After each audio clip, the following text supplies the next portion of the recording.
Hello everyone, my name is Audrey. Welcome to my channel. I'm gonna show you how to make pico de gallo.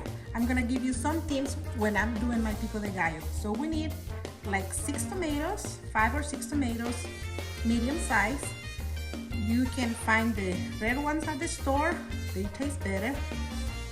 And then you're gonna start cutting them in little pieces. One tip that I can give you for your pico de gallo to not be that watery is that you have to remove the center of the tomatoes, okay?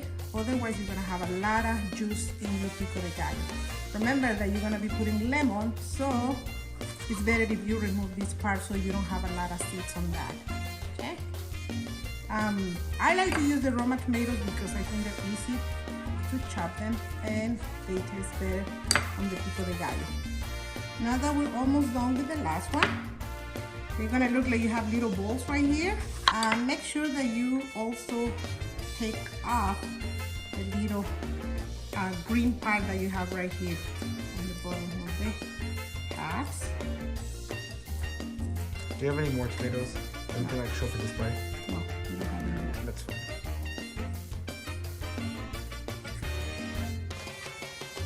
Now it comes the fun part for me because I love to chop. You need to make little slices and then you're gonna do squares. Try to make them a little bit smaller just for the tomato to get more zesty flavor when you add the lemon juice.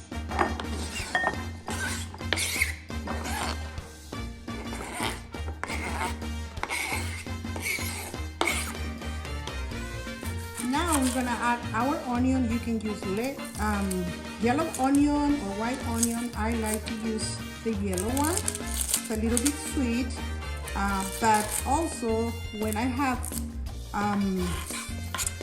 red onion, I like to add a little bit of red onion. It just gives a little bit more flavor on the onion on the pico de gallo. So you have to peel it, okay? And there's so many ways you can cut your onion. But one of the ones that I like to do is that you just have to hold it and chop it like this. You make like a square first, cross, and then you just chop it like this. I think it's easier to do it like this, and you get smaller pieces. And then you just have to cut it in little pieces like this. And then you can make sure just to make it a little bit smaller if you want to. It doesn't have to be even. Something that I want you to know on my videos is that I'm not gonna try to be perfect. I just want you to try these things in your house and feel comfortable with whatever you wanna make. Now we're gonna add it to the tomatoes. I have a little piece of red onion, so I'm gonna add it as well. Like I said, I just want you to feel comfortable how you do your vegetables. You can do any way you want it. I just like to chop it like this.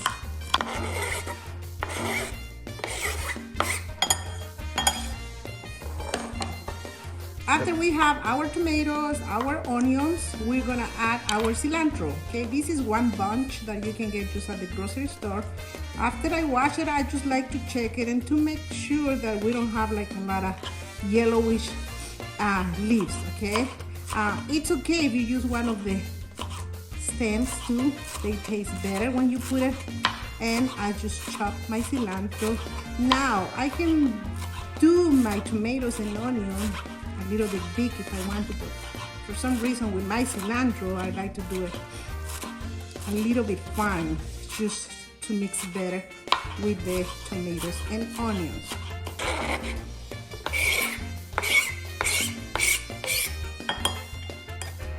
So if you like your pico de gallo a little bit spicy, I like to add 1 jalapeno pepper, okay? But one of the things that I learned with this is that some of my kids don't like jalapenos. They just like the pico de gallo a little bit spicy, so I always add it in big slices. So it's easy for them to take it out from the pico de gallo if they don't like it. But for sure, it gives a little bit of spice on that.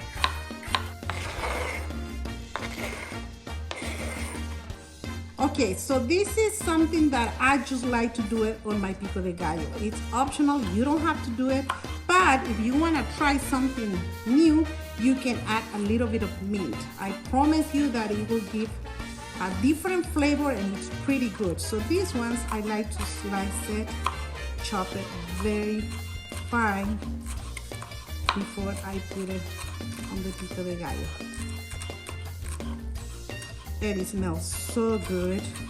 Just a tiny bit, you don't have to put a lot. It could be just a tiny bit, just to give a little bit of different flavor. Next thing, we're gonna need 2 lemons, and I like to put a lot of lemon on my pico de gallo. So if you have one of these things, so you can find it at the store, they're just wonderful to get your lemon juice. I like to put my lemon first before I put my salt. I think you can control it better after you have this one. And with this thing, you can get most of the lemon. You move it a little bit and you do the other part. Now the last thing that we're gonna do is we're just gonna add some salt. I think we can add like a teaspoon of salt. For some reason I have a hard time with the measurements. So I do everything just by calculation, okay? And now you're gonna start stirring your pico de gallo little by little. If you notice, we have all the juice in the bottle, so we have plenty of juice. We just need to make sure that we stir the whole thing and mix all the ingredients. So you can eat it with chips, you can eat it with rice and beans, whatever you wanna eat it. It's healthy, it's fresh, and I think it's pretty good for you. Thank you for watching my video. I'm gonna be posting videos with very easy food that you can prepare at home, and you can make really good meals without complicating your life. If you like it, please give me a thumbs up, and I hope you can subscribe to my channel, and I hope you like my recipe. Buen provecho.